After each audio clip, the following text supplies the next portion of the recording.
solidarity was lacking, especially whenever we have a global crisis. Climate change is also an important aspect that has been included in the agenda, but also in a way that promotes green industrialization. And firmly on the agenda, as I've indicated, we've put beneficiation of critical minerals at source. Next slide, please.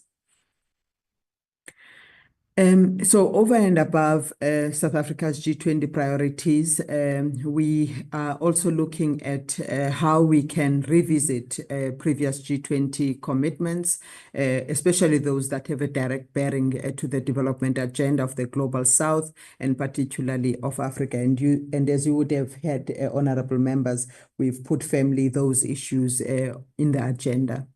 South Africa's leadership of the G20 therefore presents a unique opportunity to shape global policies, but also ensure that we are able to advocate for Africa's interests and South Africa's interests on a world stage.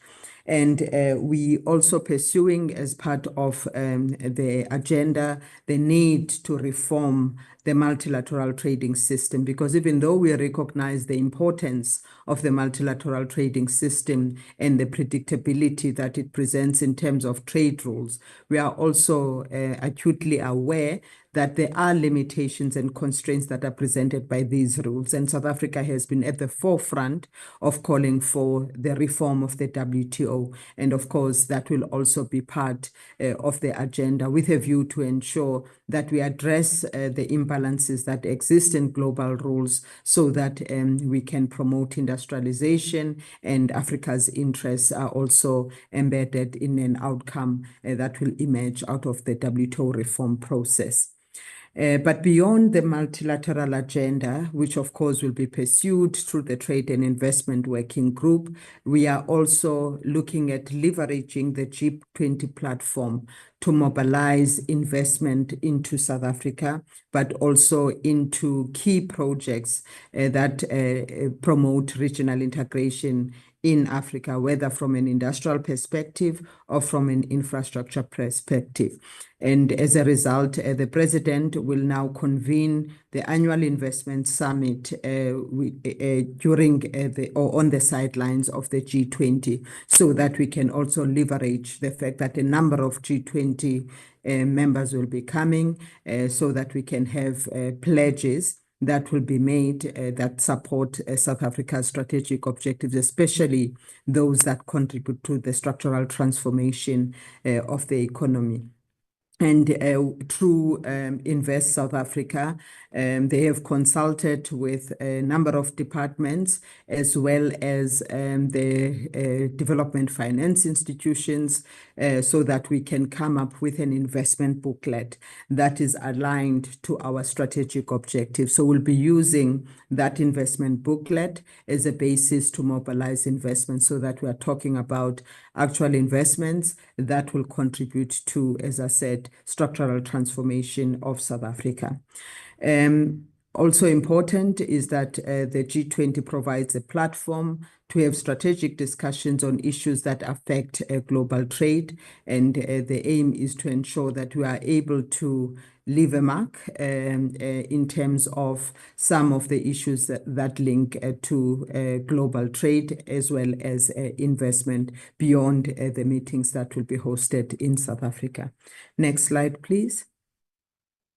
DM has already spoken to the theme, so I won't dwell too much on this, other than to say the aim is to foster global solidarity, and I've already indicated the areas where we've seen a lack of global solidarity, whether it's in the case of climate change, climate finance, trade and health, but also the issues of financing for development. So we'll be using the G20 platform to mobilize for that. And then we also recognize that the inequities still exist, and it is important to build on the discussion under the Brazil presidency to look at issues of debt as well as illicit financial flows. And then it's about also looking at how we foster global cooperation, especially on those issues that have that present specific global challenges that require global cooperation. So the theme is fostering solidarity, equality, and sustainability. Next slide, please. Now, in terms of the Trade and Investment Working Group, members would be aware that the G20 was initially established to respond to the challenges of the financial crisis that emerged in 2008.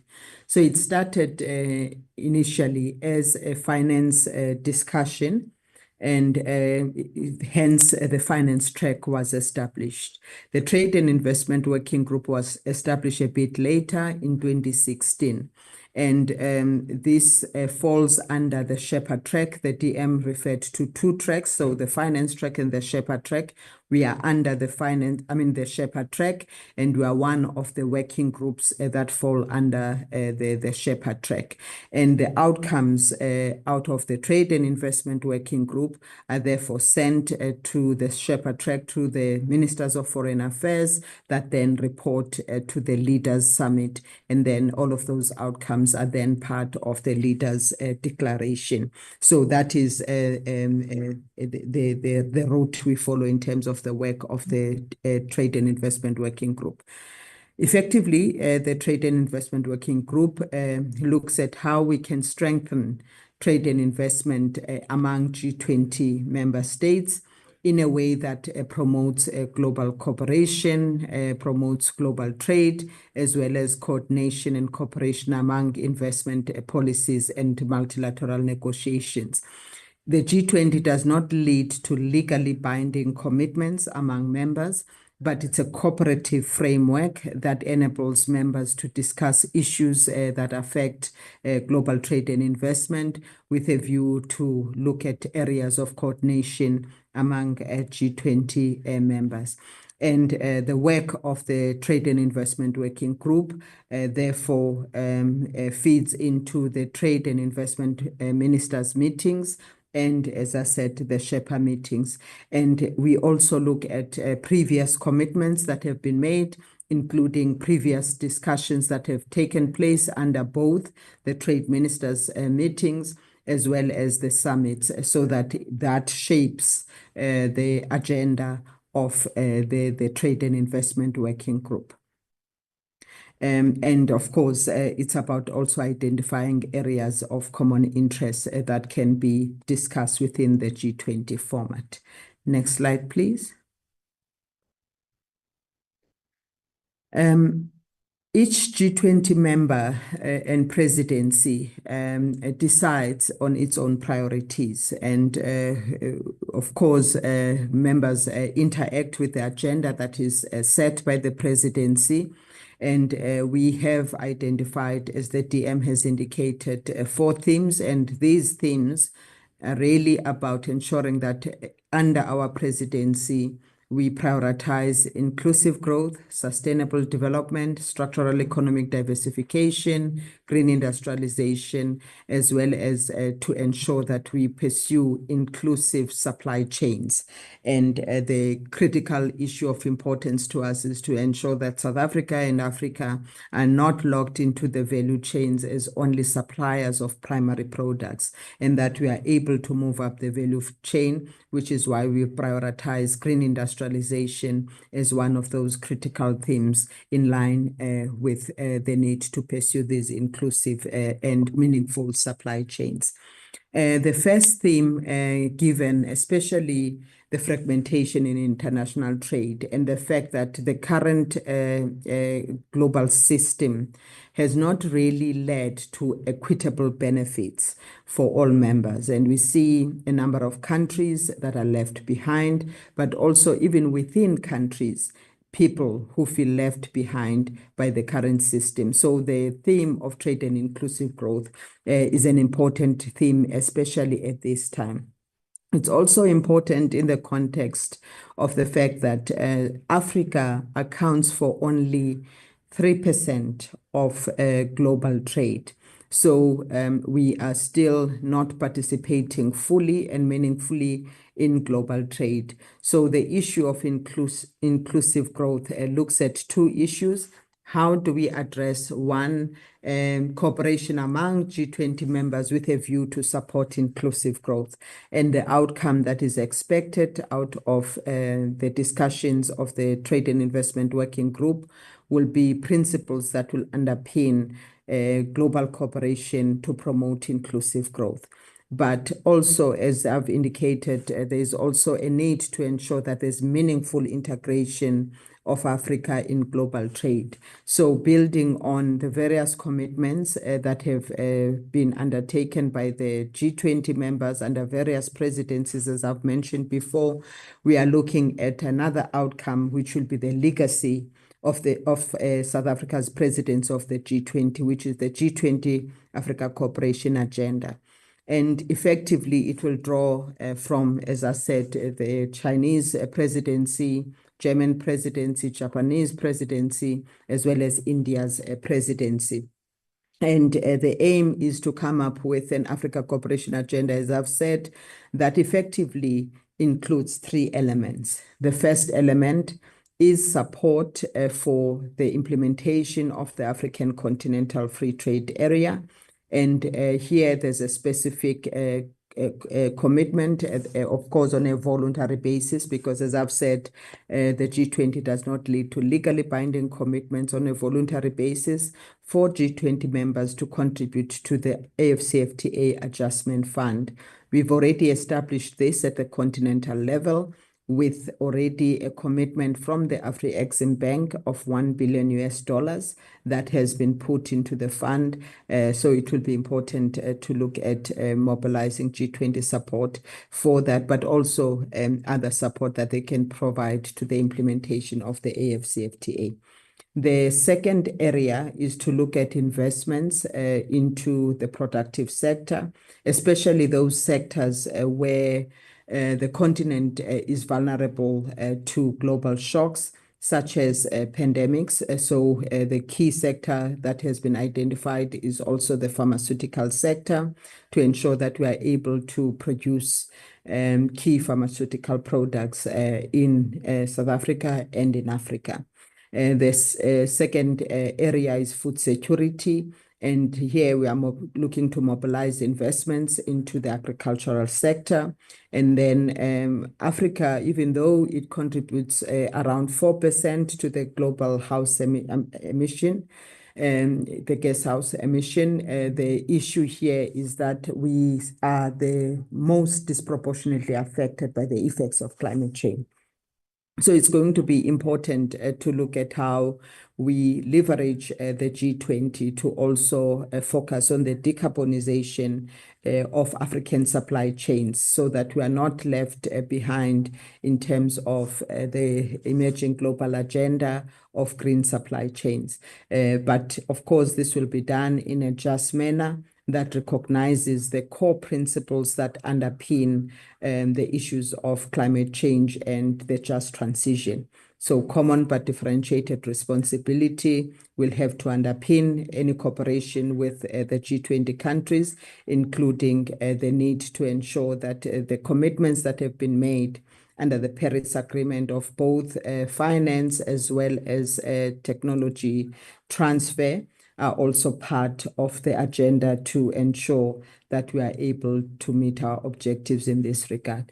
And then the last theme or sector is the digital sector, given the strategic importance of this, especially with the young population that the continent has, so that we can fully leverage the 1.4 billion market that is created by the AfCFTA. The last element of the Africa Cooperation Agenda is infrastructure development, and here we're looking at leveraging the already identified and prioritized trade corridors.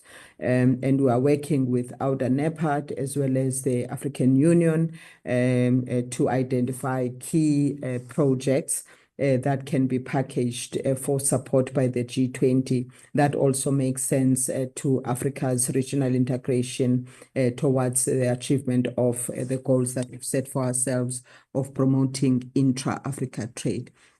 So those will be the two key deliverables under the trade and inclusive growth. And the aim is to ensure that we really drive South Africa and Africa's priorities in this regard. Next slide, please. The second theme refers to a responsive trade and investment agenda to address the challenges of global commons. And here it is clear that there has been, well, waning solidarity, especially whenever there are issues that affect especially issues of global commons, whether climate change, digital inclusion, preparedness for future pandemics, as well as food security. And on the trade side, the aim would be to look at how do we collaborate and cooperate as the G20 members to ensure that we are more responsive than we have been before, especially on the issues of future pandemics. And here we'll be drawing and we are working very closely with the African Union as well as the AfCFTA Secretariat that are also going to participate, as well as African Union members, to ensure that we leverage or we raise some of the points that the Africa Group has raised around the need to recalibrate the trade rules to give us more policy space as the continent to be able to respond to issues of global commons, including through promoting local production of the products that we require to respond to the issues of the global commons, but also to look at how we align the investment regime to ensure that we are better able to respond to the issues of global commons. And what we've seen is that whenever governments act in the public interest, there are companies that are leveraging the investment treaty regime to challenge the right of governments to regulate in the public interest. We've seen it in the case of COVID-19, for example, in our case where one company is looking to challenge the measures that South Africa implemented to safeguard human lives in the context of COVID-19. Of course, other members are also seeing it, especially the EU being also challenged by companies for its Green Deal agenda. So it's clear that the first generation bids present significant challenges with regards to this. So under the working group, we'll be looking at leveraging the work that has been undertaken by both UNCTAD as well as the OECD in terms of identifying the trends that are emerging in terms of the investment treaty regime and how countries are reforming their investment regime to better ensure that they are able to address the issues of global commons. The third theme is the G20 framework on green industrialization and investments. Here, what we are hoping to get out of the discussions is a grand bargain that recognizes and promotes the need for value addition of critical minerals close to source or at source so that we can leverage the critical mineral endowments that we have to promote industrialization and also, of course, industrial adaptation as well as the decarbonization. So we're looking at ensuring that we are able to get this grand bargain. Of course, we do expect that those who want access to these resources would want to have access, continued access. The issue would be to have the proper balance reached to allow of course, resilience of supply chains on the one side, but also at the same time ensure that there is greater beneficiation of these resources at source or as close to the source as possible.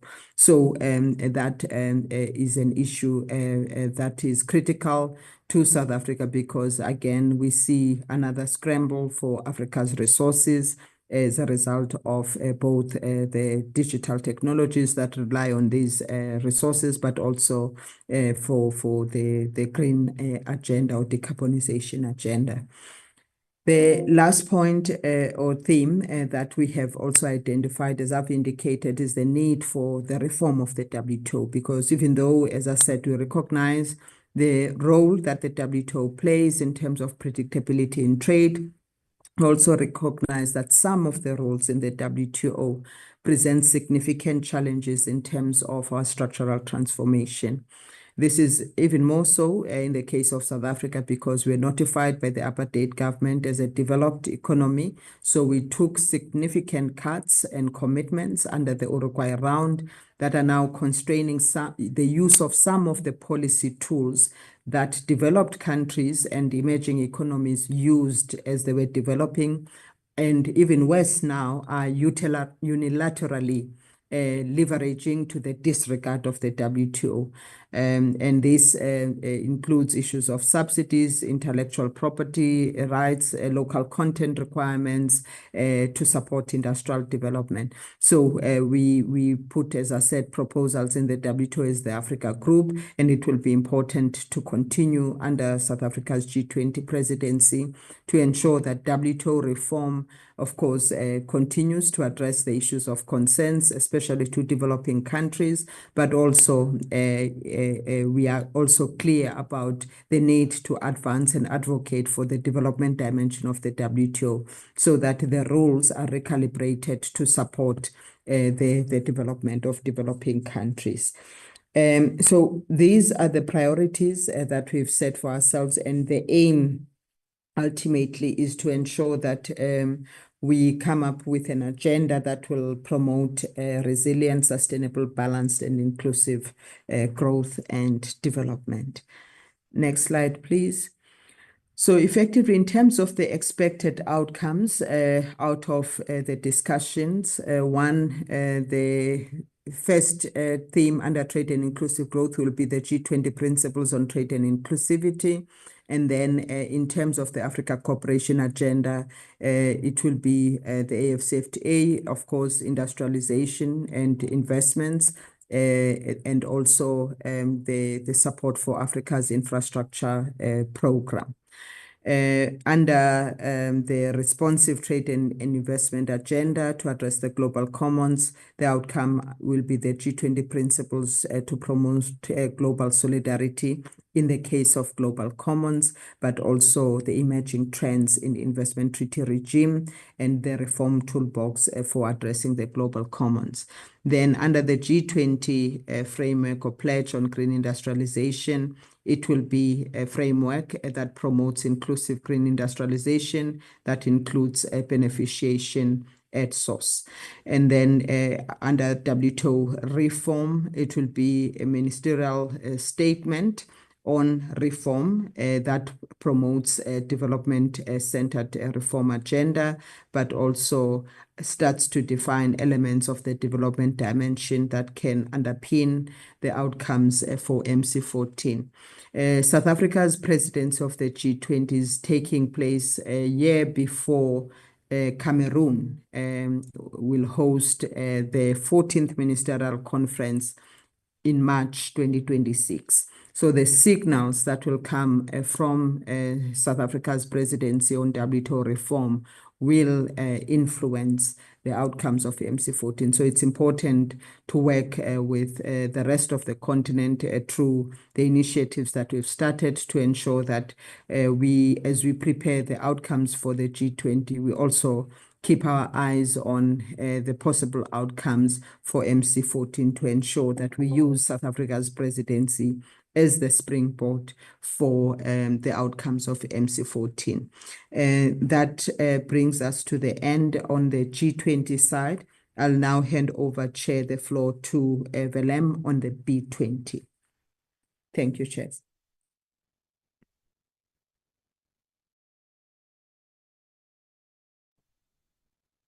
Thank you, Honourable Chair, Honourable Members.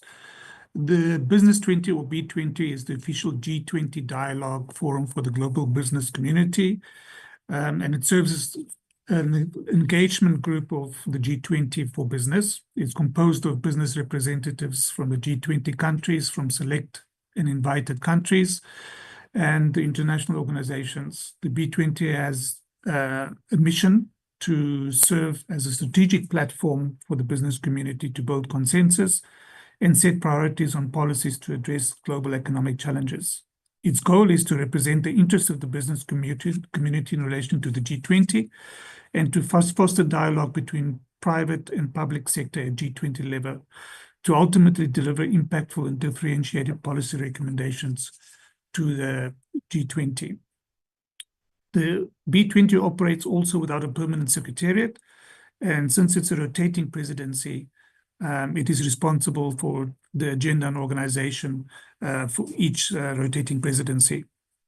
Essentially, the B20 forms various task forces and action councils, which is composed of business leaders and experts, and which is enabled through B20 summits and meetings. That is regular summits and meetings held with the different task forces with business leaders and policymakers, and it culminates in a business summit, which is held in advance of the G20 Leaders Summit. It also includes public-private dialogue, engaging in dialogues with government representatives to ensure that business perspectives are considered in G20 decision-making processes. And these B20 summits and meetings and public-private dialogues then culminate in reports and recommendations, where detailed reports and recommendations are eventually presented to the G20 leadership for consideration during their summits. Next slide, please.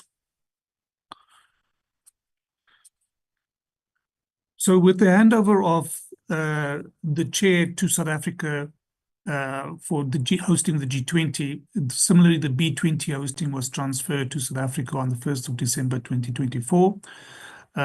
Based on that, the Business Unity South Africa Board then mandated the following persons to lead South Africa's hosting of the B20. Mr. Mxolisi Mkhojo was chair of the B20 for South Africa's hosting. Ms. Nonkululeko Nyembezi, she serves as the Deputy Chair of B20 South Africa. Mr. Cas Kuvadia is the B20 Sherpa, and Mr. Anthony Costa serves as the B20 Secretariat. The B20 Secretariat has been developing a framework for hosting the B20 in 2025 that includes planning and implementing the B20 task forces, the summit, and the meetings, and ensuring in tandem with other business entities seeking to promote South Africa as an attractive destination, ultimately showcasing the country's business potential and opportunities on a global stage. So what is very important is that based on our engagement with the B20 Secretariat and businesses, that very important that we should profile South Africa as an investment destination and ultimately use this as a vehicle to drive investment into the country, as well as to support our broader economic development. So in line with the broader government G20 theme of solidarity, equality, and sustainability, the B20 then developed a theme which they will have adopted to be implemented during the course of the B20 hosting. And that theme is called Inclusive Growth and Prosperity Through Global Cooperation. Next slide, please. So building on the work of B20 Brazil, and I think what is very important is that the B20 host South Africa hosts have decided to build on the positive developments which were secured through B20 Brazil, particularly in terms of amplifying the voice of developing countries and the South into the agenda of the B20 and ultimately the G20, that they would like to build on that, but rather also just continuing the dialogue is to focus on specific and implementable policy recommendations, focusing on the work of the G20 and its impact on businesses. So the B20 South Africa Secretariat established 8 task forces with the chairs appointed as follows. Ms. Busi Mabusa will serve as the chair for the Trade and Investment Task Force. Mr. Paul Henry will serve as the Employment and Education Task Force chair. Mr. Daniel Minele will serve as the chair of the Energy Mix and Just Transition Task Force. Ms. Puti Mahanyele will serve as the Digital Transformation Task Force chair. Mr. Sim Chabalala, chair of the Finance and Infrastructure Task Force. Ms. Ruwaida Redfern will serve as the Integrity and Compliance chair. Ms. Deborah Malawa will serve as the Sustainable Food Systems and Agriculture chair. Ultimately, Mr. Andrew Kirby will then serve as the chair for the Industrial Transformation and Innovation Task Force. If we continue to the next slide, please. So we have received the report from the B20 Secretariat in terms of the timelines and activities. Ultimately, they have indicated that with the launch in Cape Town on 24 and 25 February, the essential meetings and start of the task force work has initiated. March through July, they see that the various task forces will be having virtual task force meetings. They will be working on the development of policy papers, and they will also be engaging with the various G20 government working groups during this time, with the objective during July and August to then deliver policy papers for each one of the task forces and then overarching policy recommendations, which they will then communicate in September and October to the various G20 groups, as well as with the overarching G20 hosts being the South African government. And ultimately, they believe that this will culminate in the B20 summit and that these recommendations will then also be communicated to the G20 summit leaders, which they then hope will be taken up and will also lead to some concrete deliverables by the G20 leaders following South Africa's hosting. And then in December, it will pass to the next presidency, which is the United States. Next slide, please. So as indicated, the B20 launch took place in Cape Town on 24 and 25 February, and business was requested to register for B20 task forces by the 15th of March.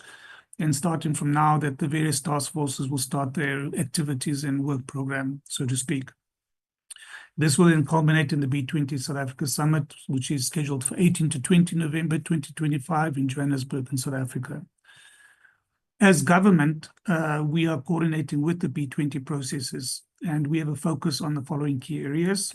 One, sustained engagement to build on the work from the G20 Trade and Investment Working Group. And I think what is very important for us, as presented by Ambassador, the various objectives that we have in the Trade and Investment Working Group, that we would like to see that those also be advanced within the various B20 task force and groups. We're working very closely with the B20 Secretariat to ensure that the B20 Secretariat has a dual role. One is they have to advance South Africa's interests. At the same time, they need to coordinate the voice of the broader G20 business community. And we hope through that process we can also make sure that there is general support within the B20 business community for some of the key initiatives that we are driving within the Trade and Investment Working Group. Also very important is to leverage the B20 architecture and B20 meetings for coordinated discussions. That then moves into the second area of public-private dialogue. And what we've focused on is, one hand, to make sure that some of the initiatives that we're driving within the government working track that is reflected within the B20 processes. At the same time, to allow that some of the discussions which take place in the B20 task forces can also find their way and speak to the broader G20 government track, so to speak, and that they'd be considered in the various task forces and task teams. And that will then translate, hopefully, into coordination between the task force synergies in terms of the various 8 task forces from the B20, that those also be linked with the broader G20 work programs, not just the Trade Investment Working Group, but also the other work streams, which is hosted by various government entities, that the recommendations which come from the B20, that they also be considered and discussed and further taken within the various task forces. And ultimately, I think from a government perspective then, is we are actively working very closely with the B20 Secretariat to ensure that although there is this competing voices and discussions within the G20, which is also reflected in the B20, that ultimately that the hosting of South Africa's G20 and the hosting of the B20 does speak to South Africa's economic development objectives and that of the continent, and that be advanced within the processes. Thank you, Honourable Chair, members. I will leave it there for now. Thank you.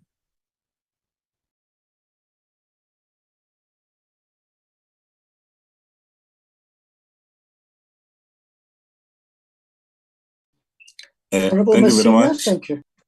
Thank you very much. Members, you now have the full appreciation of both the G20 as well as the B20, the meeting, the composition, and issues that are going to be looked at. I will now open the hands for all the members who want to contribute and participate. I see Honorable Train. You'll be number 1, followed by Honorable Chance. I will then take other members as and when they come, and then co-chair, you'll also advise me about other members so that I don't miss them as and when you see them. We'll do so. Honorable Train. Thank you, Chair. Chair, let me firstly appreciate the presentations and the inputs from the DM, the ambassador, and others who have contributed. Chair, just 2 questions from my side, and then a comment. The first question is and possibly even the second, is to the DM. South Africa is a member of G20, the G20 as well as the BRICS groupings. DM, do you see these 2 groups as being adversarial or complementary, and why so? Then second question is, with South Africa taking over the presidency and South Africa's important role in the G20, leading the presidency or taking over the presidency, one also understands the role of the AfCFTA in growing our industrial base in Africa as a continent. But the question here is, what progress are we seeing in the AfCFTA, particularly with regards to, I believe that the signing of the agreements has been done by all 54 countries, but I'm not sure whether the ratification has actually taken place. So what's the progress also on the implementation of the agreements that have been reached within the AfCFTA? And then finally, Chair, I think that clearly the role of DTIC in growing our industrial base is crucial. And the role that members of parliament who sit on this particular committee is just as important. So do we know what level the members of parliament on this particular committee are going to be playing in some of the meetings that will be taking place, whether it's the business meetings and or other forums or summits that may be held in South Africa? Thank you. Thank you very much, Member Chance. Well, thank you, Chair, and thank you very much to the Deputy Minister and the Ambassador. Yes, I mean, clearly the events of the last few days and weeks have significantly impacted South Africa's positioning in regard to world affairs. And obviously it's concerning to me, and I'm sure to this committee, that we repair those relationships as quickly as possible across the Atlantic Ocean. But brings me to the first question, which relates to the Deputy Minister's point about debt distress. And how do you think this South Africa's presidency can draw attention to the issue of debt distress, and particularly amongst African nations, and what is regarded as unfair sovereign debt risk profiles, which leads to higher interest rates and obviously makes it more difficult for African countries to repair their debt?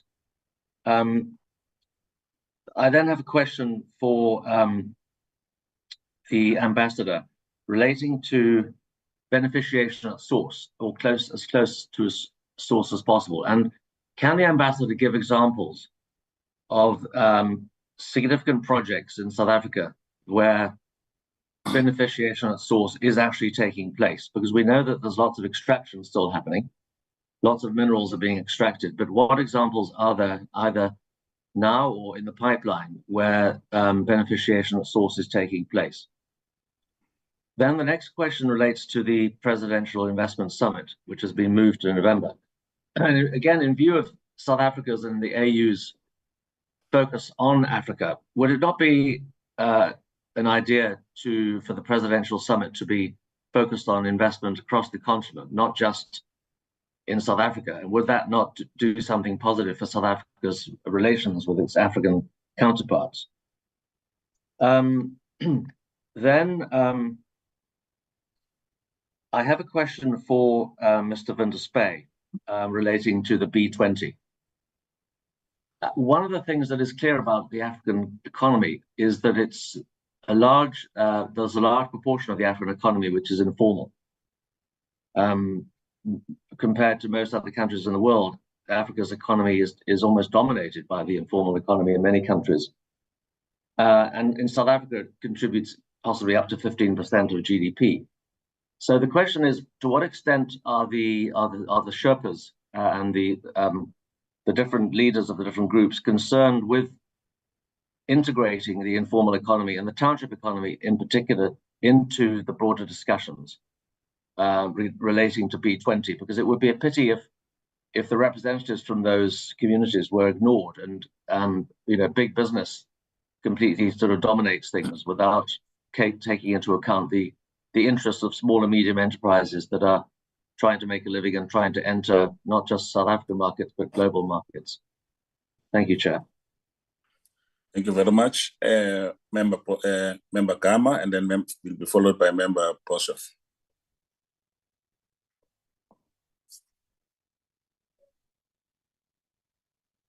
Member Gama. Thank you very much, Chair, for the opportunity.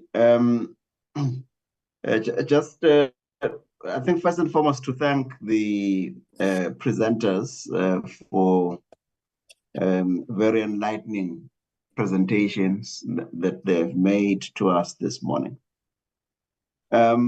Just a few questions. I think Member Chance has covered me on the one around small business and informal economy, but I would still want to understand if there's anything in the agricultural sector around rural communities, especially rural development, and bringing them into the global supply chains, Mr. van der Spey. There's a general observation that G20 policies always favor the wealthy nations and corporations, and therefore they only serve to exacerbate global inequality and neglect the needs of poor countries. I think maybe Ambassador, you might want to talk about that. But also we have observed that some of the geopolitical tensions that have been created result in insufficient action on climate change, especially by the nations that actually cause most of the pollution. And it seems to me that developing countries which cause less pollution are the ones who are trying to, drive the agenda. But because the issues that are discussed there are really just merely talk shops, and you cannot enforce any of those issues. So you find that issues around climate change, which are a real issue for some of our countries, especially on the Indian Ocean rim, they are being neglected, and we see untold human misery in Mozambique and on the coast, such as in areas such as Durban, just to give some of the examples, because there's a lot of climate change issues that are beginning to take place that are actually affecting people negatively. The way that globalization itself is being managed, it seems that it leads to exploitation, and also it impedes on local cultures and negatively impacts workers' rights. If we can have an indication of how South Africa's presidency of the G20 will deal with issues such as workers' rights and also the loss of local cultures. And then finally, Chair, there's a concern always around the influence of multinational corporations on policy decisions, which calls for more transparency and accountability, especially on issues like labor rights and gender equality, which sometimes are not really, looked at fairly by multinational corporations. How do you intend to use South Africa's presidency of the G20 to address social injustices in the world? Thank you. Thank you very much, Member Njingila. You'll be followed by Member Patrick Mabilo. Thanks, Chairperson. Sorry, Chair, you've forgotten about me now. It's you now. And then, did you? Sorry, I didn't have I called you. Yes, I called you with Member Gama, and then after you, I'm now calling Member Njingila and Member Mabilo to follow each other. Then after that, I'm going to call two more. Okay, thank you very much. Over to you, Member Boshoff. Thank you, Chair. Thank you for the presentation. I would like to know from the start first, before I go into the questions. In the NCOP Select Committee on Economic Development and Trade, we have a standing rule, inverted commas, that because of lack of time, we have the opportunity after a presentation to be able to present our questions in writing, and they will be answered within 7 days by the department. Would it suffice if we can do so as well from this meeting? Could I get a general consensus on that, please? Thank you very much, Member Njingila. No, I haven't finished, Honourable Chair. That was I'm just asking if we can go ahead with that, because that's how we work in the NCOP, because everything's custom. Yeah, Honourable Member, this is a joint briefing. So we should have established the rule when we started. So the undertaking is that we were running this meeting just normally just to receive answers, and then if there's a feeling that there are some technical questions, and then we will determine that at the end of the meeting. Okay, all right, thank you for that. With regard to my questions, we know that there have been previous G20 commitments to Africa, and I'd like to know how we are going to ensure that we enforce these commitments, particularly those related to industrialization and then the economic development. I'd also like to know how we're going to ensure that Africa's voice is not sidelined among larger economies in the G20. And then I'd also like to know how we're going to hold the G20 members accountable for supporting Africa's industrialization efforts, particularly in sectors like critical minerals and manufacturing. Let me just see, the B20 and the private sector. I'd like to know how we're going to ensure that the B20 recommendations translate into actionable G20 policies rather than being sidelined. And then what steps are we going to take to ensure that we don't address the requests from the Lesotho Parliament? I think it's the DM.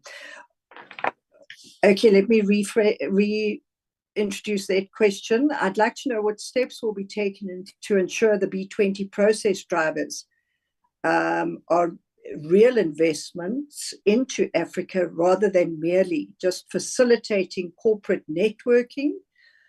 I just want to see about the Sherpa issues. Which key African development issues are being championed by South Africa's Sherpa team in the Sherpa track?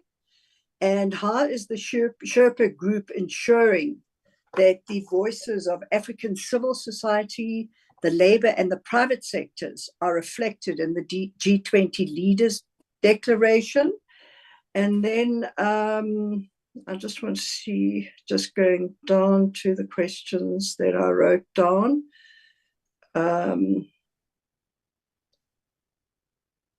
Okay, what I'd also like to know is with regard to private sector investment, I'd like to know how we're going to ensure that private sector involvement doesn't turn this framework into another profit-driven scramble for Africa's resources, but instead delivers real local benefication and manufacturing capacity. And then the previous speakers have touched on the informal sector, and I'd also like response to how we're going to address the informal sector. Thank you very much, Honourable Co-Chair. Thank you very much. Member Nchingila, you are next, and you'll be followed by Member Mabilo. No, thanks, Chairperson. Good morning to the Ambassador and the Deputy Minister, and of course, colleagues, members of the committee.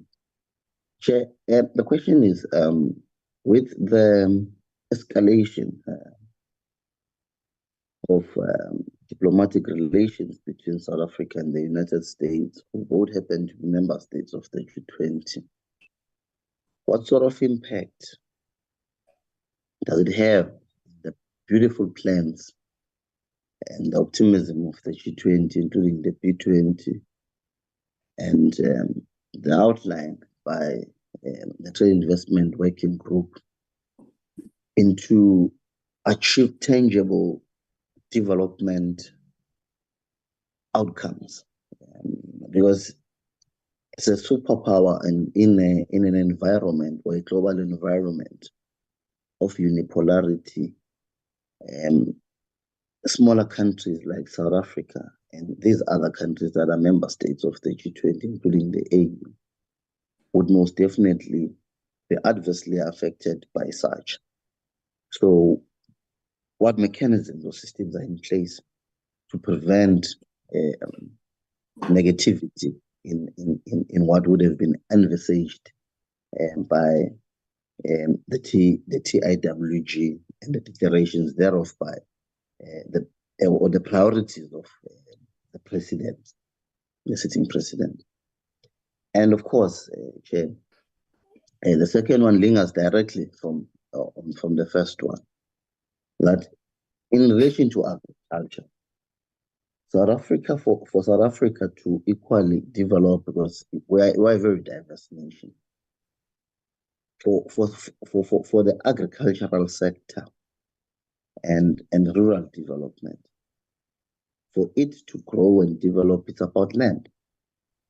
Now, if our land policies are adversely met by nations that one would characterize as unfairly and incorrectly impeding on our policy posture that seeks to look into issues of redress, growth, and development, that will then permit South Africa to be an effective player in the global trade and investment. So what's the take of the Minister and the Ambassador on that, so that we play fairly, freely, with zero intimidation, and so that, because it has negative spillovers, and quite correctly so. If small businesses would most definitely be dominated by big players with bigger budgets, with more influence, even in their governments, because they can even influence policy outcome or policy position. So I'm interested to understand how South Africa is going to approach this process under the current diplomatic and economic climate. And some of the things, of course, we'll measure them as we move, so that we get measurables in terms of execution, because I would be disappointed that the G20 and becomes just a talk show or a group that aspires to achieve, but with no teeth, with no vigor to really give anything meaningful. So I think these are the questions that I have, because they have quite significant contribution, because should we not manage to deal with such, we will not be able to have the achievements that the document seeks to achieve. Thank you, Chair. Thank you very much, Member Mabilo, and you'll be followed by Member Pinar. No, thanks very much, Honorable Chair Masina, and my chairperson of the Select Committee. Greetings to all of you, Ambassador in the DA. I think it is fair and proper that I also acknowledge the briefing and detailed, comprehensive, informative, and reading us as public representatives to get first-hand information around the issues pertaining to the group of 20, of which we are the first African country to host thereof.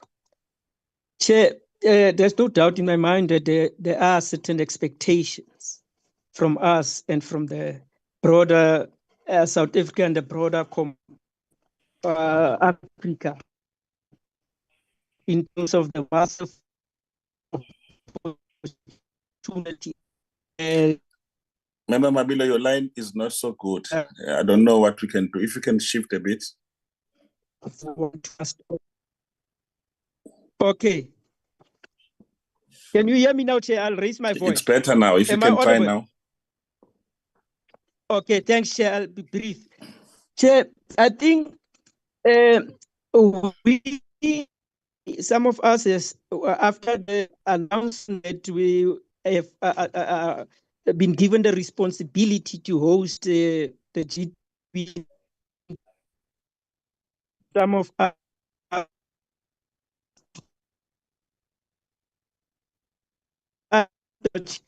all provinces. Has there been sorry, I'm really sorry, member. We are unable to hear you at all. Please try and move. I'll come back to you. Let me give a member Pinar now. Please switch off your mic. Okay. Your line is so bad. Well, Chair, alternatively, they can put it in the chat, Chair, the question. Yeah, or just put your question in the chat, please. Member Pinar. Thank you, Chairperson. Appreciate it. Chairperson, I just want to know clarification, especially what I want to add on to what my colleague Honorable Mabilo just said with regards to the opportunity we have as the host of G20. We should take full advantage of this, like other colleagues also indicated, of the geopolitical plays that are turning out currently, and we should see this as a great opportunity for our country to put ourselves as the leader on a lot of fields. But more specifically, Chair, with regards to the just energy transition and industrialization, how will the framework balance industrialization needs with the G20 climate pressure, ensuring Africa's energy security and rights to industrial development are protected? And secondly, what explicit support does the framework offer to coal-dependent economies like South Africa to achieve a just transition without crippling economic growth? I think that's a critical point we should go forward with. Thank you, Chairperson. Appreciate it. Thank you very much. Any other members? Okay. I just want to also add, Ambassador, if you can just indicate the projected cost associated with the South African government spending on the G20. What are the projected costs, and then how transparent will this process be beyond just what you do as the DTIC, so that the people of South Africa can be taken into confidence that the money is well spent, and obviously even the results will be shared with the people of South Africa. Now, the second issue is around what colleagues have been raising here. We now know that the Minister of I think Foreign Affairs did not come to the initial meeting from the USA, and with an understanding that South Africa will be handing over presidency to the USA Do you think that the president of the US will come to physically, as we did in Brazil, to welcome the chair of presidency? Will he come physically in South Africa, given all the issues that are being raised? And thirdly, the SABC is running some lead headlines about what are the demands of the US in South Africa, which, in my view, are very obscene. Starting with things like, which basically interferes with the sovereignty and integrity of the country. Our foreign policy. They demanding things like we must drop the case of the ICJ against the Palestine and Israel. And one has no sense, where do they feature there? And why is it so critical for them to put so much pressure on us? And a host of other things that are being claimed by them, as an example, to say they would want us to move in a particular direction. So I wanted to check those issues with you. The other question is around the composition of the players of the B20, which seems to suggest that other sectors of society will be left out, like the civil society, like the organized labor and all those kind of. Because if you look at how this thing is composed, it's basically going to be between government and the private sector. And I believe that in South Africa, we have this social compact that compels us to ensure that all critical sectors of society work together in terms of ensuring that we share the information and we're able to do things as it is. And obviously, one of the issues that will come out invariably is that even within the private sector itself, it can't be that 30 years later we still see or hear of the same faces over and over, and that are being raised as leading champions in as far as some of the issues are concerned. So I wanted to raise those issues, and then over to you, Member Kikaba. Thank you, Chair. Chair, sorry, let me switch the video off. Chair, just a few questions. Thank you very much for the important contributions, briefing. One, could we get a sense of what is the update with regard to the implementation of the compact with Africa of the Germany chairship? How far have we gone in implementing that program? Because after the Germany chairship seemed to also take the view that they were going to support and continue with that program. South Africa had made suggestions about how to make the compact with Africa more progressive. A number of African countries had volunteered to join the compact, and as a country, we had discussions with them on how to approach the compact with Africa and how to ensure that it is projected in a manner that supported our developmental and industrialization objectives. So just to get a sense of how far was that program, that compact implemented. Secondly, one of the crucial things that I would like you to refer to is the issue of harnessing an African opinion, an African agenda, and ensuring that there is a very big push by Africa at the G20 on Africa's own agenda. If you look at what we we seek to achieve in relation to industrialization.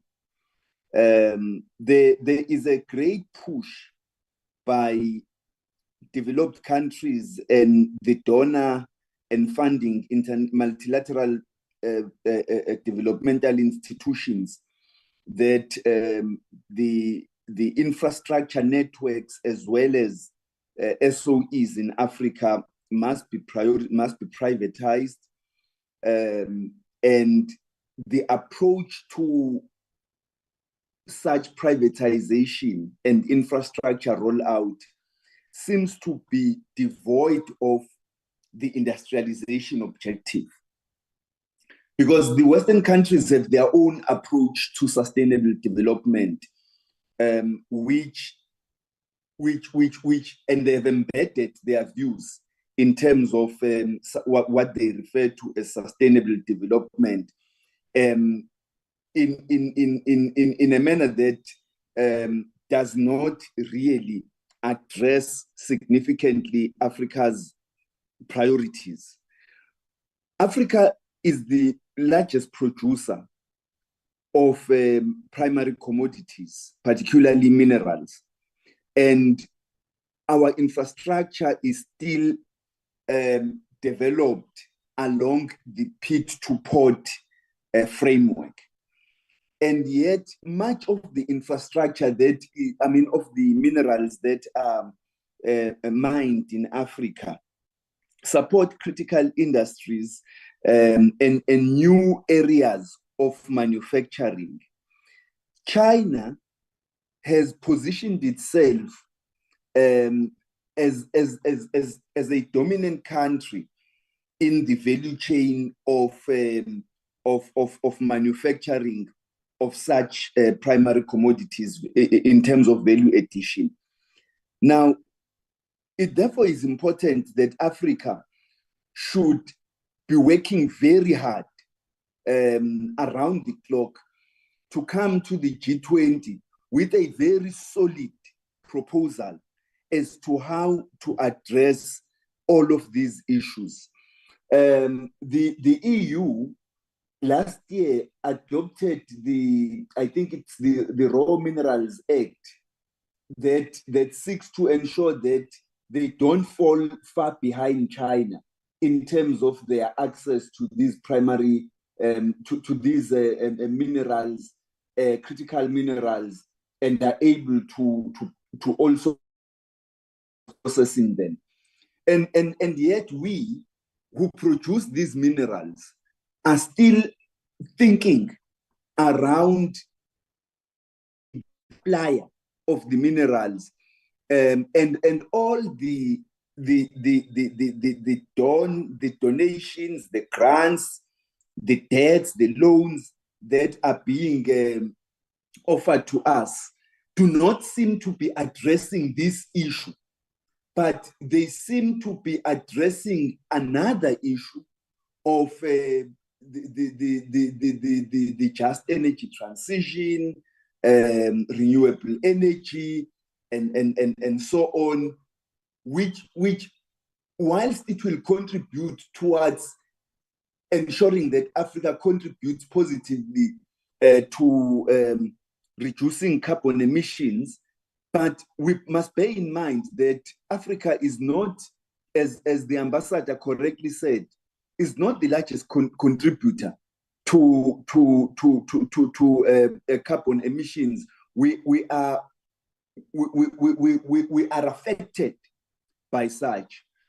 So what are we doing to harness a very solid push by Africa to come to the G20 and present an Africa agenda that is framed along our own interests, our own definition of concepts, to push back against the Western framework that is dominant in all of these areas about which I have spoken. And finally, Chair, one of the things that Africa should be doing as part of that is to address the question of debt versus investment, because we seem to be offered debt phrased as investments, and we therefore find ourselves in a situation where we are being sunk further and further into debt. And not only must we address the issue of investments in relation to our developed partners. One of the things that Africa, as part of this Africa agenda that we should be pushing very hard at the G20, is how to harness Africa's own resource capacity in terms of pension funds and other such funds that already are available in many African countries to invest in the development of infrastructure and manufacturing capabilities to develop the African economy so that we are not sunk further into debt. Thank you. Thank you very much. I see Member Webster and Member Kennedy. Thank you very much, Chair. I think, you know, some of what I'd wanted to ask has been covered, but there are a few specifics that I would hope that we are able to get in the responses. One of the things I think that some of us will be wary of and some of us will be concerned about is the temptation for our presidency of the G20 to really become a PR exercise. Particularly, we know in our country, we have elections coming up next year, rather than it delivering actual real outcomes that we want to see.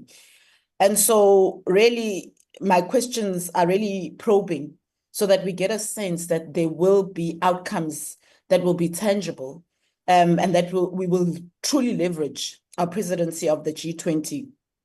My first question is around the issue of negotiating global trade rules and how the ministry intends to use the presidency to protect South Africa's economic sovereignty, particularly just given what we're seeing in the world geopolitically, particularly economically. So that really is a sense that you'd want to get, that this platform will be used to negotiate against perhaps stronger global economies when it comes to global trade rules. So to get a sense of whether that is a strategy and whether there is a plan to leverage the G20 to counter particularly protectionist policies that have for some time made it difficult for African industrialization efforts. And then the second is around the World Trade Organization and what our stance is when it comes to that. Because our stance has historically been one that favors the interests of developing nations. So given this, and even given also the political tensions that exist with G20 members, some pushing for rules that favor multinationals, and some pushing really for rules that favor developing countries. What is our stance? Where do we stand? And are we willing to confront powerful economies on unfair trade practices and the type of things that undermine the development of the continent? Thank you. Thank you, Chair. Member Kennedy. Thank you, Chair. Mine is just one question.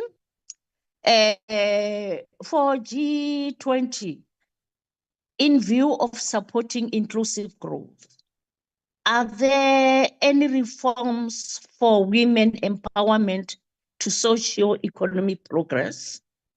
That's my question. Thank you.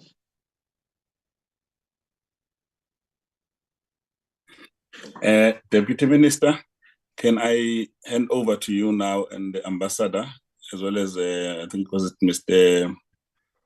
Van Guy who presented the other section of the B20. Yes, thank you very much, Chairperson, and thank you to the honourable members for their questions. I will touch on one or two questions, and then the Ambassador and Willem can take some of the more technical questions. With regards to Honourable Thring's question regarding BRICS versus the G20 and whether this would cause any sort of adversarial outcomes, I don't think we see it that way. I think that South Africa is in a unique position to strengthen, in fact, and leverage our relationships across both multilateral forums. From a trade and investment perspective, obviously the G20 constitutes most of the world's largest economies, upon which our economy depends, and therefore I think it is significant that we are the host. I think it is a significant opportunity to deepen and diversify our trade relationships and expand into new markets, but also to deepen those markets that we're already in, also against the backdrop of the current geopolitical tensions and some perhaps geopolitical confusion that is disrupting global trade. I think that there are huge opportunities within this G20, as I said, to deepen and diversify existing relationships, to make sure that South Africa's economy is not affected to the extent that it may be if all our eggs were in one basket. The African Continental Free Trade Area, I think that the Ambassador can deal with that. Then, Honourable Chance, with respect to the debt distress issue, obviously it is a key theme of the finance track. And I think the fact that the G20 is being hosted in an African country, we are the presidency of the G20, puts the spotlight on what has been a critical issue for generations.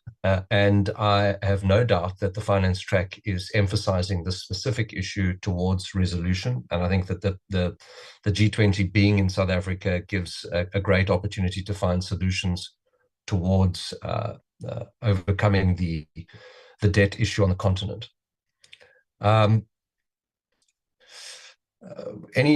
Chair, just to deal with Honourable Boshov's question, if there are any outstanding questions, of course we will, with your guidance, Chair, commit those in writing to both committees.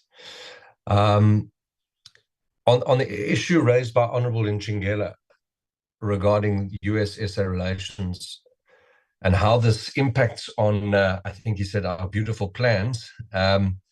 What is useful about the G20 and specifically the B20 is that there is a technical layer of conversations that takes place between businesses, so business-to-business engagements, to ensure that we strengthen the relationships between our nations, not just at a political level, but also at a business level, and then at a technical level amongst civil servants, amongst officials.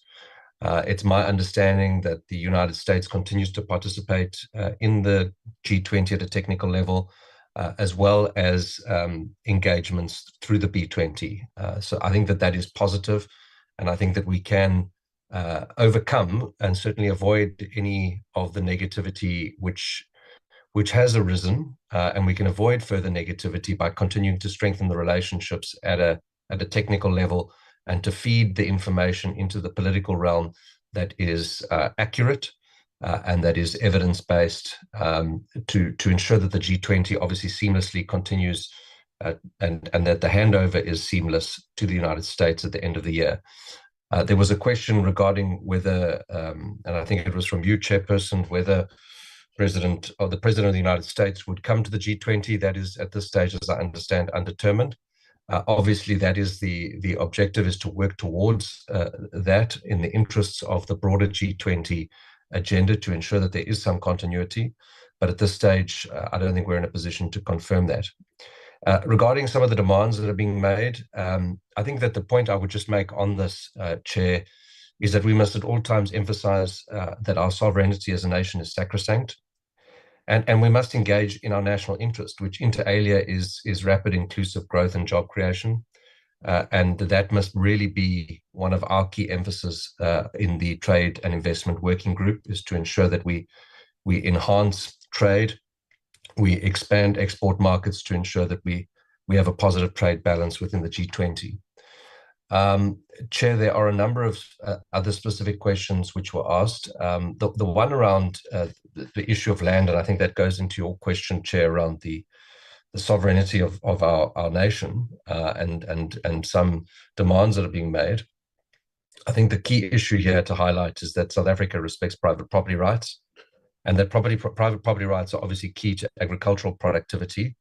And that we must continue to reaffirm this commitment, Chair, to ensure that there is security of tenure for all interested in participating in the agricultural economy, which is an extraordinary component of our trade relationship with countries all over the world, and to harness the full productivity potential of underutilized land. That we have a tremendous amount of underutilized land, and we have a lot to do, I think, in accelerating our land reform commitments. And agriculture will continue to play an increasingly important role in South Africa's trade relationships, Chair. Chairperson, at this point, I'd like to just hand over to the Ambassador to deal with some of the other questions. And as we've already committed, if there are any specific questions that are unanswered, we will gladly put those the answers in writing for the committee. Thank you, Chair. Ambassador. Thank you very much, Honorable Chair, honorable members and DM. I'll start with the AfCFTA. There's been a lot of progress in the implementation of the AfCFTA. So it's not only an agreement on paper, we see actual trade that is taking place, and it's part of our resilience building strategy. Because if we look at the African market, we actually sell as South Africa and export mainly value-added products. In fact, value-added trade accounts for around 59% of our exports to the continent. So it's significant in terms of supporting both in our industrial objectives as well as jobs. So far, 48 countries have their offers in terms of tariffs adopted, and 19 countries have started implementing preferential access, which enables the preferential trade to take place. And so they've already followed through their own legal processes to enable implementation. And those countries are Algeria, Cameroon, Egypt, and some of them are in SADC. And of course, under the SADC Free Trade Agreement, we are trading with them through the SADC protocol. That includes Mauritius, Tanzania, and then you also have Ghana, Kenya, Rwanda, Burundi, Uganda, Tunisia, and of course the SACU countries that are also implementing. And then you also have another SADC country, which is Seychelles, then the Gambia, Malawi, and Morocco. So the number 19 countries are already implementing the AfCFTA. And as I've indicated, Honorable Tring, there is actual preferential trade that is taking place.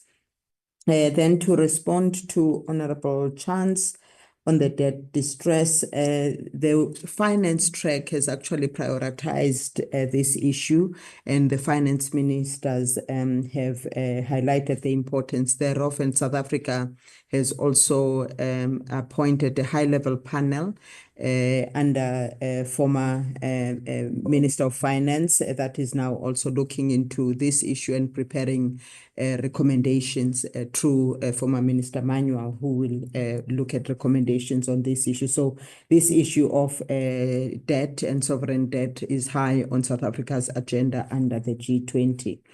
With regards to beneficiation, there are beneficiation projects that are taking place in South Africa, including a pipeline through the IDC. And as part of this investment book, there are a number of projects that are also identified in the pipeline. We already have chrome, manganese, and vanadium that is beneficiated in South Africa. And of course, IDC is also looking into the whole battery value chain, leveraging a number of critical minerals that exist in South Africa. With regards to the investment summit, yes, Honorable Chance, we're not only looking at South African projects. Of course, those would also be included. but also we looking at projects that link the continent, especially those that are promoting regional integration. Such as the North-South corridor, even in the discussions, for example, with the EU, this is a priority corridor beyond just the Lopido corridor that other G20 members are already investing in. So yes, the Africa component of the investment summit will also be included. With regards to Honorable Gama, I think in terms of the G20, I agree with you that it should not only be the talk shop, but it should really be leveraged to address issues of interest to South Africa and interest to Africa and the rest of the global South. And we are using it as such. And of course, globalization, as you've indicated, also has negative impacts, including on worker rights. And it is on this basis that we have emphasized under the concept note that we have prepared, which will be the basis for discussions, especially under the trade and inclusive growth theme, the need to address the redistributive effects of globalization, because there are regions, both within countries, but also differences in terms of equitable benefits that are not accruing between countries. So it's going to be important that we use that discussion to really ensure that we drive an agenda that promotes inclusive growth, that takes into account the effects of globalization on workers, on women, on youth, and vulnerable areas.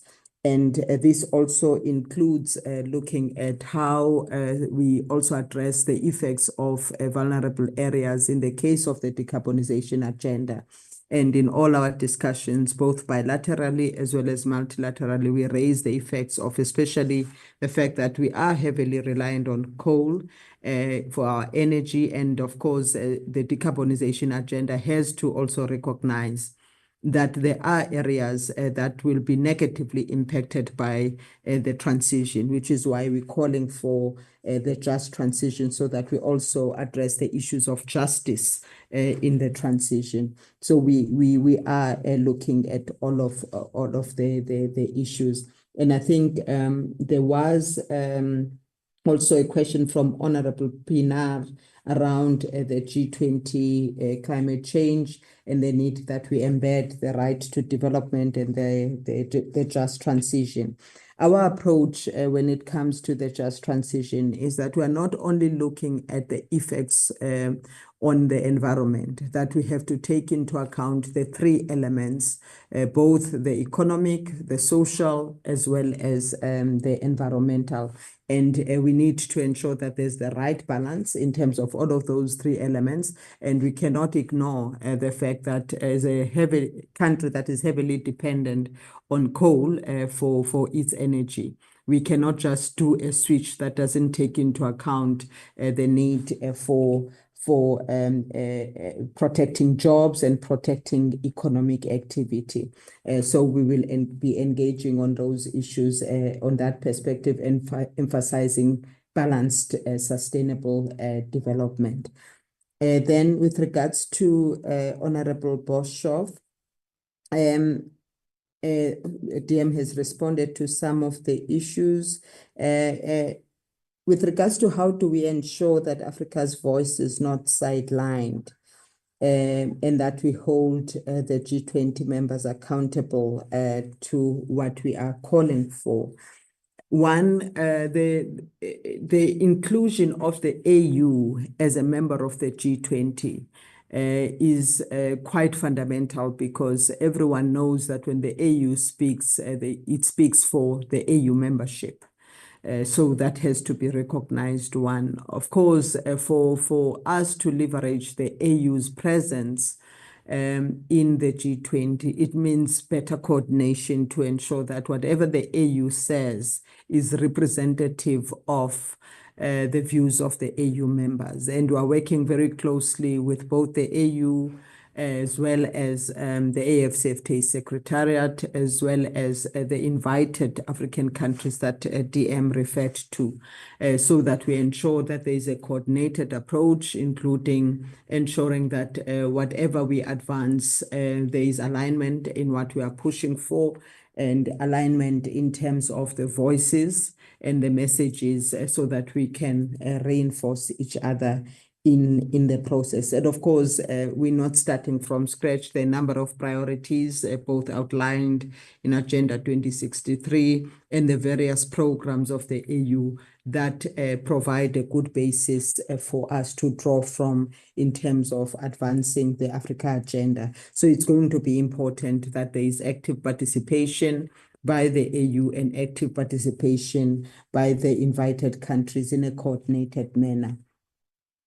Then with regards to the Shepherd Track and how it facilitates civil society participation, there are a number of groupings under the Shepherd Track. For example, you have the T20, that is your think tanks, that also is meeting and also making recommendations to the Shepherd Track.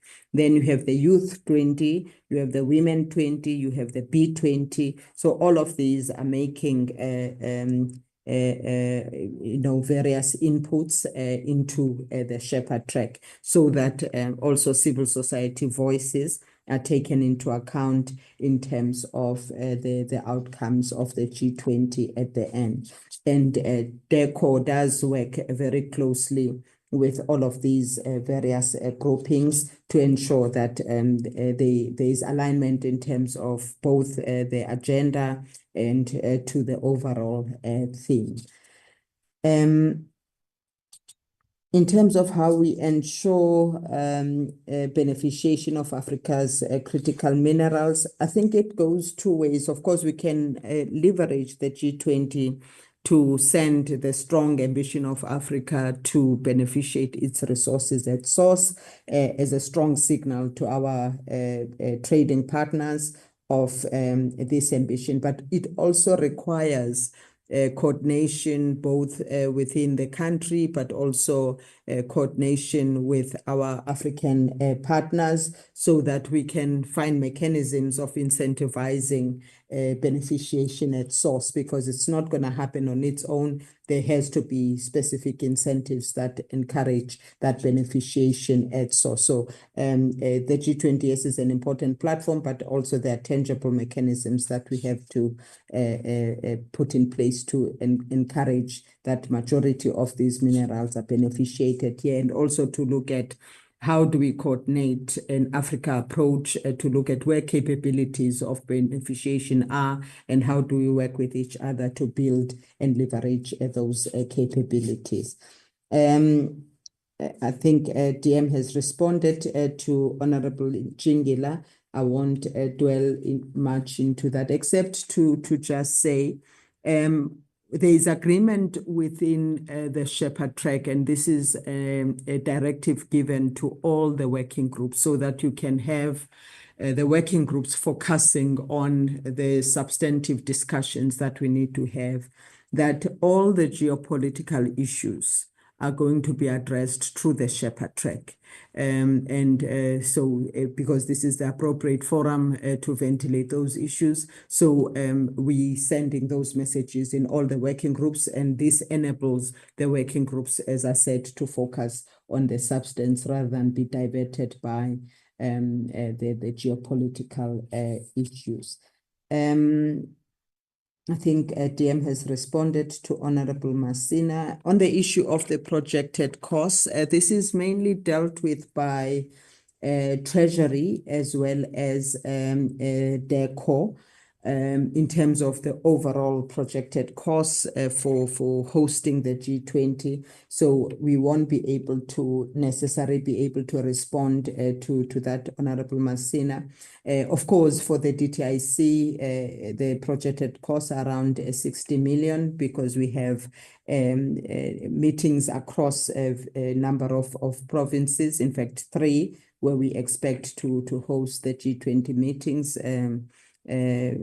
well, one is virtual, then one will be in Gauteng, another one in the Western Cape, another one in the Eastern Cape. And of course, there will be transparency with regards to the budget, and as well as transparency in terms of the expected outcomes.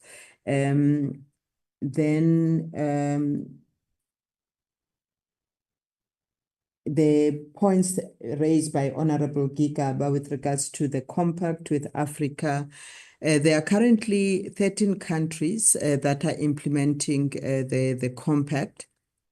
Honorable Gigaba is also correct that there were concerns raised by African countries on some of the elements of the compact, and of course, there is engagement. And what we are trying to do with the Africa Cooperation Agenda is to draw lessons from the various partnerships that I referred to, where G20 presidencies had identified specific initiatives, including Germany.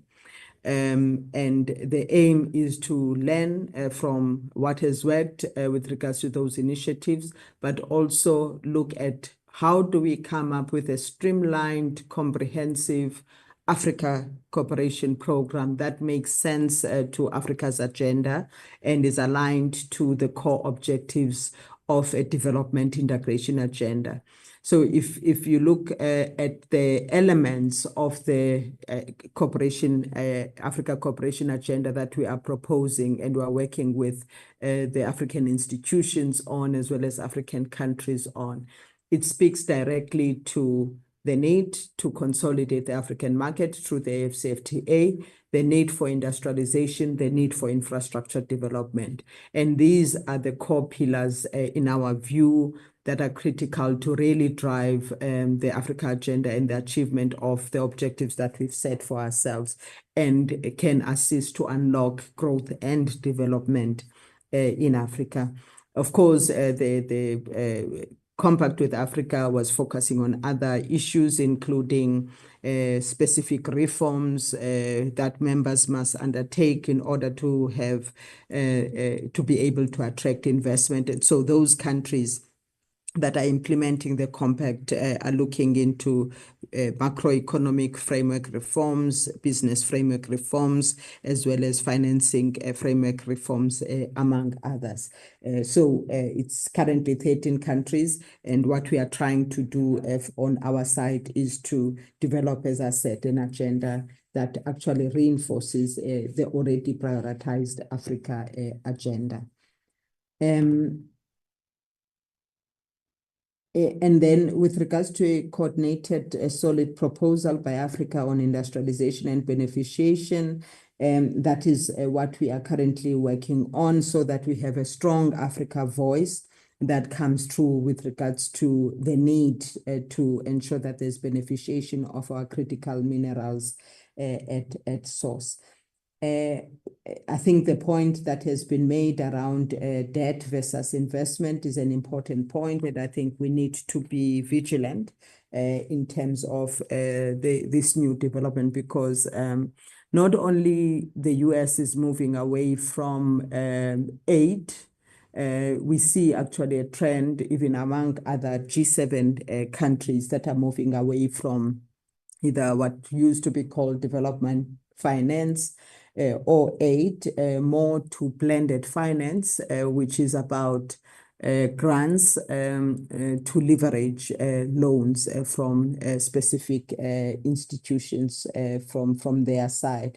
So, of course, we'll have to look at this in the context of the concerns around rising sovereign debt by African countries, and to really look at having programs that are truly targeted at mobilizing investments into our economies. And of course, the work that is being undertaken, as we've indicated, by the DTIC through Invest SA, working with the other government departments as well as DFIs, is aimed at developing this investment book that can be used as a basis to really mobilize true investments into South Africa. So all of that work is currently being undertaken. And of course, I cannot agree with Honorable Gigaba more about leveraging our own resources so that we are able to invest in our own economies. And there are a number of resources in the continent, including the pension funds, that can be leveraged to ensure that there's investment into the 3 areas that are set a core to the Africa Cooperation agenda. Response to Honorable Hlazo Webster.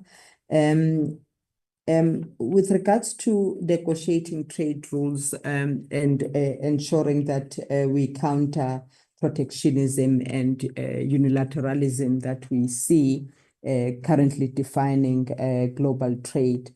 The G20, of course, is not necessarily the platform to negotiate trade rules, but it does assist to send the correct signals around concerns around protectionism and unilateralism. And we will definitely use the G20 to call on all members to respect multilateralism and really move away from what we see to be fragmentation of international trade. I also need to be honest that given the current geopolitical climate, we of course are going to push quite hard, and we will definitely advocate for all of this and outcomes that are clear, especially on measures that are punitive and disproportionately affect developing countries, especially or even those that are implemented under the guise of the environment. We will definitely push for statements that lead to calling out those. And with regards to our stance to the WTO, we take a development approach to the WTO that ensures that we need to ensure that the rules that emerge in the WTO do not constrain our ability to respond to emerging challenges, nor constrain our ability to advance, especially industrialization and structural transformation of our economy. So we work with like-minded countries, including the Africa Group in the WTO, to ensure that we use the critical mass that exists with having 44 African countries as WTO members to advance the African agenda and African interest. So we've made, for example, specific proposals on recalibration of the WTO rules so that we can have more policy space to support our own development. And effectively, those proposals are really pushing for us to have access to the same policy tools that others used in their industrialization journey, so that we can level the playing field in terms of access to critical policy tools that are necessary for industrial development. And on the question of whether we are willing to challenge unfair rules, I think the fact that South Africa is challenging the EU measures on sanitary and phytosanitary measures relating to citrus, it shows the willingness of South Africa to ensure that we enforce our rights that exist in WTO agreements. And of course, we will continue to do so whenever we see that there are unfair rules that affect our interest.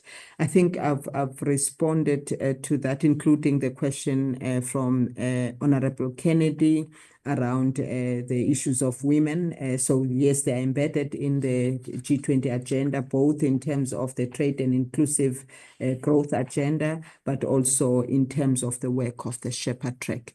Let me pause there, Honorable Chair. Let me hand over to Willem to respond on the P20 issues.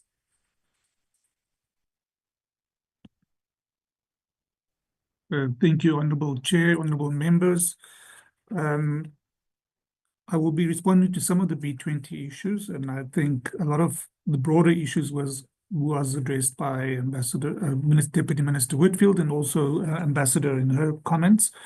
I think just to preface that the B20 leadership and secretariat are probably best positioned to answer some of these questions, and I wouldn't want to represent the B20 secretariat or leadership, but I will be reflecting on some of the discussions we've had with regards to the questions which the honourable members have raised. I think starting with Honourable Chance's comments on the issue of integration of the township economy and informal settlements. One of the discussions and engagements we've had with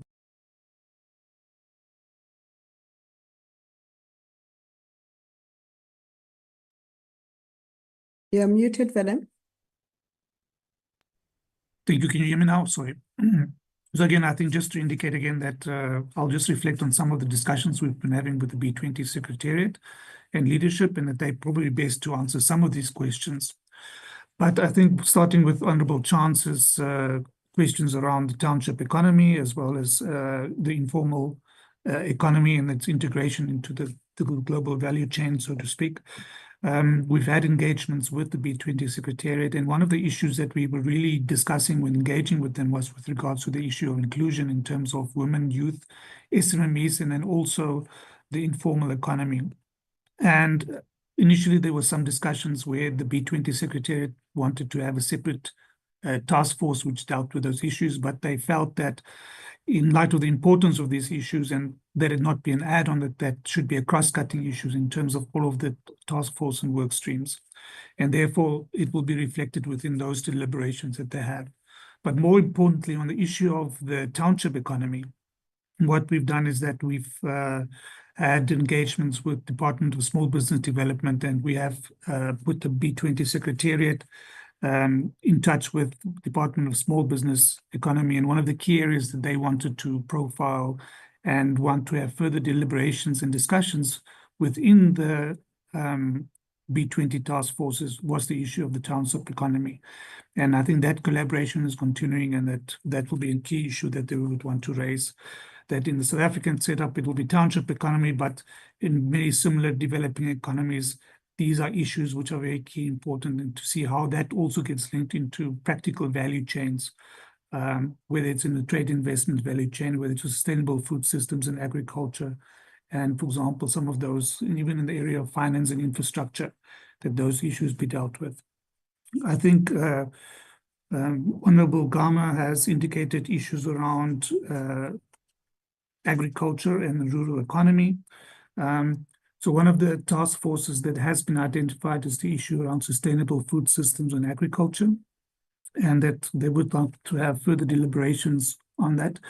And particularly in the South African context, that issue is, as Honourable Gama has indicated, the importance of the rural economy, rural agriculture, and let that be included into value chains where it can lead to local economic development, but also very importantly, the contribution to sustainable food systems within that one. The issue of labor is also a very important issue, and that is also an issue which has been taken forward from Brazil's hosting of the B20. There is a particular working group which deals with employment and education. It deals with the issue around employment standards, but it also deals with the inclusion of employment in terms of the processes within companies, and also what contributions there are with regards to education of labor and employees within companies, and that there will be further detailed deliberations on that particular issue. I think the issue which was also raised was with regards to commitments around investments and in terms of support for projects, whether it be in South Africa or the continent. This is an issue that we've also, in our discussions with B20 Secretariat, to see that it can have some kind of broad commitments around it. They have indicated that they are working on developing specific implementable policy recommendations, but we would also like to see some broader commitments around that. But also to give practical implementation to that, I think the alignment of the Presidential Investment Summit around the timings of the B20 and G20 summits is also a very important point, to really have the participation and the presence of many of these business leaders, and the active role that they want to play in terms of some of the broader dialogue, that we can also steer that towards the investment conference, that we can also see if we can have broader commitments around investments around South Africa, but as indicated by Ambassador as well, in terms of initiatives and projects on the continent as a whole. I think with regards to Honourable Chair's comments, in terms of the coordination between the B20 and the issue around civil society and organised labour, as the Ambassador has indicated, there are in the broad working streams within the G20 processes, there is linkages with the civil society work streams and organised labour. But I think we will also just reaffirm in terms of our engagement with the B20 Secretariat that they should really consider to see what the linkages are with regards to civil society, organised labour within the various task forces, but also in the summit as it eventually takes place. Then an important point, I think, which the Honourable Chair has also raised, and that's with regards to the issue about representativity of the B20 task forces, as well as the broader administration of the B20's hosting. This is a particular issue that we've also had some concerns about. We had an engagement with the B20 leadership and secretariat around this, and we're continuing to engage this issue to see that we can have a better consideration of the issue of representation, particularly within regards to South African context in the business environment, to ensure that we do have that level of inclusion in this South Africa's hosting of this process. And it's an important issue that we're continuing to engage with them very actively at the moment with regards to that. I think I've covered some of the main issues around the B20, but I think as Deputy Minister Whitfield has indicated, we can also answer any questions through a written reply, which we might not have covered in this round. Thank you, Honourable Chair, members.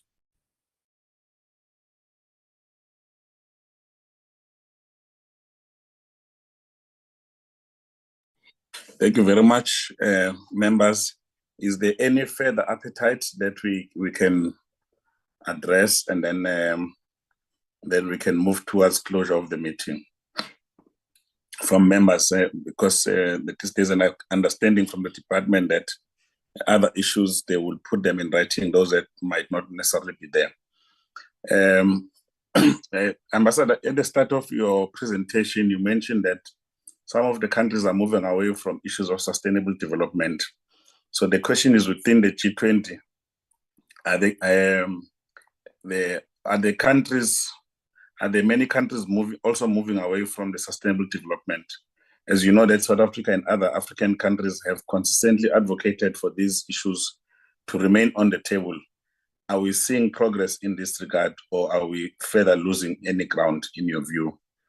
And the other issue, how are the G20 countries coordinating their efforts towards the WTO to ensure the reforms that we have been calling for over time, and to ensure that the multilateral trading system is going on? And the last issue is no, actually I can do without the last issue. Let me just allow other members if there's anything quickly that did not come through from other members.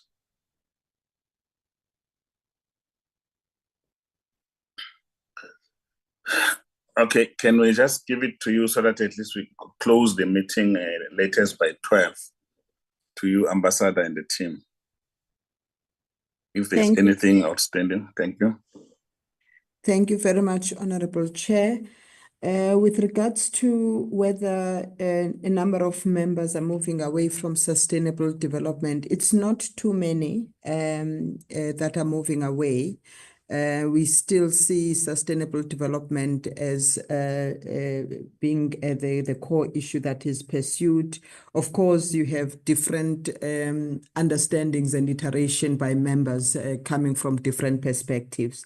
From our side, the Agenda 2030 is an important agenda that requires collective action by all, and it will be important to use the G20 to look at how do we achieve lost ground or make progress towards the lost ground since COVID-19 derailed some of the progress that was made.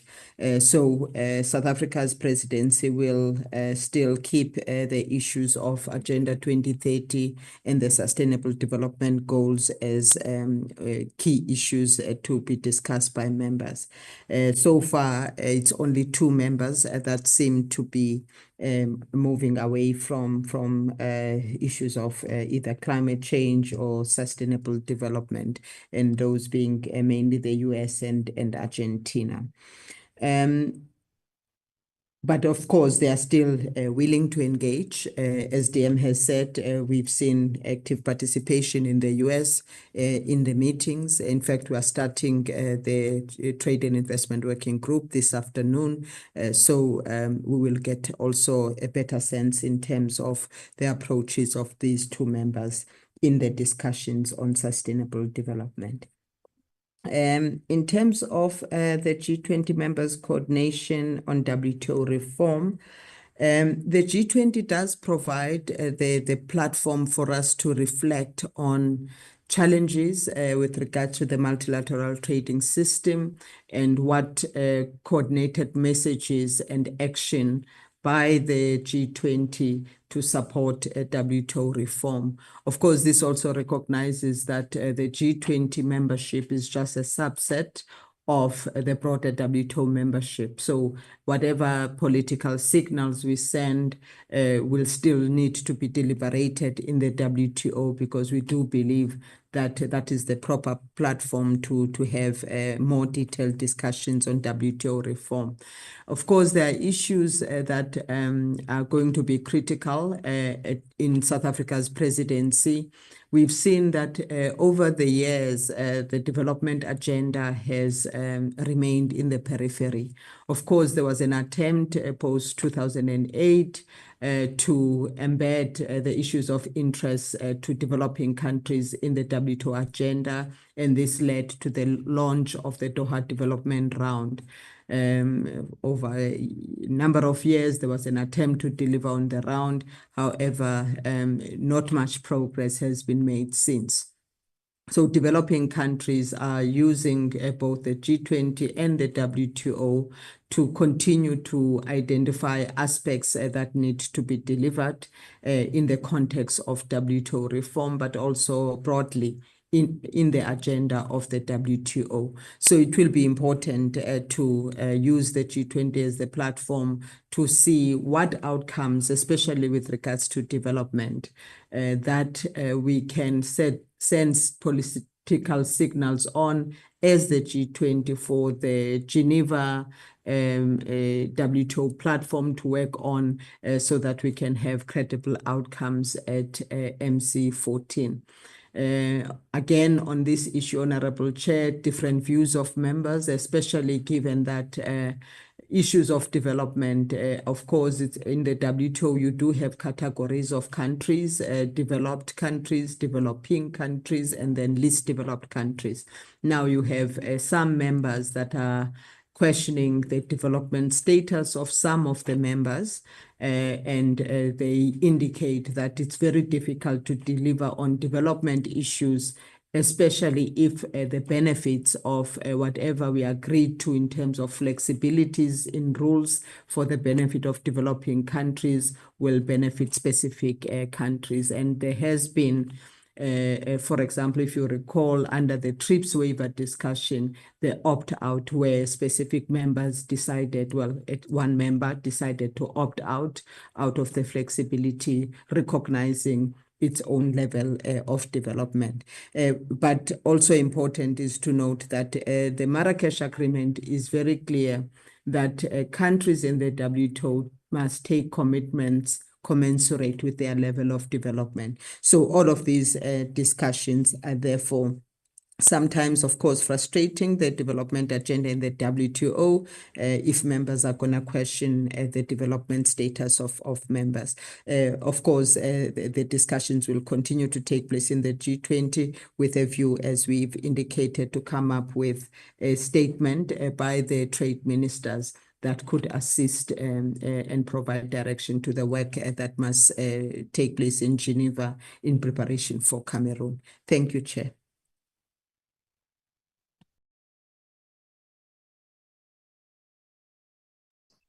Thank you very much, Ambassador and the team.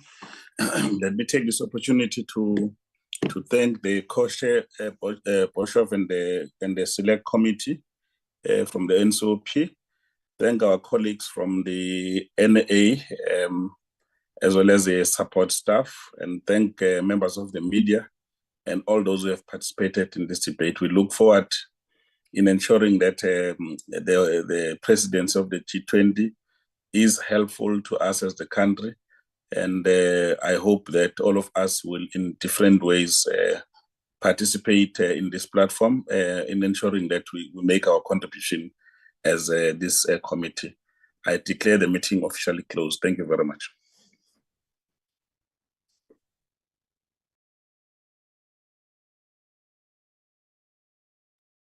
Thank you, Chair. Thanks, Chair.